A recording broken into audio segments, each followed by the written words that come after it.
Kolay gelsin. Erken saatte nereye böyle yolculuk? Geç bile kaldık. Ben Sehmil Bülbül. Meryem Şahin. Evet, efendim sizler buralısınız doğma Buralıyız. büyüme herhalde. Evet. Bağsaray'da günler nasıl geçiyor? Yoğun. Bir gününüz nasıl geçiyor? Kalkıyorsun, malın varsa mala bakıyorsun. Bahçeye gidiyorsun. Öğlen yeme. Akşamüstü gün aynı. Yemek, bulaşık. Evet, hepiniz motorla böyle bütün işlerinizi kendiniz hallediyorsunuz. Evet aynen öyle ya. Zor olmuyor mu? Yok Zor ya değil. zor değil. Bilene kolay. Alıştık yani. Alışık olduğumuz için çocuktan. Şimdi nereye böyle? Şimdi bahçeye gideceğiz. Gidiyorduk hatta.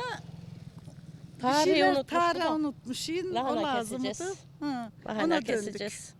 Gidiyorduk. Akşama kadar oradasınız. Yok yok. İşin durumuna göre. O zaman ne diyelim, hadi kolay gelsin.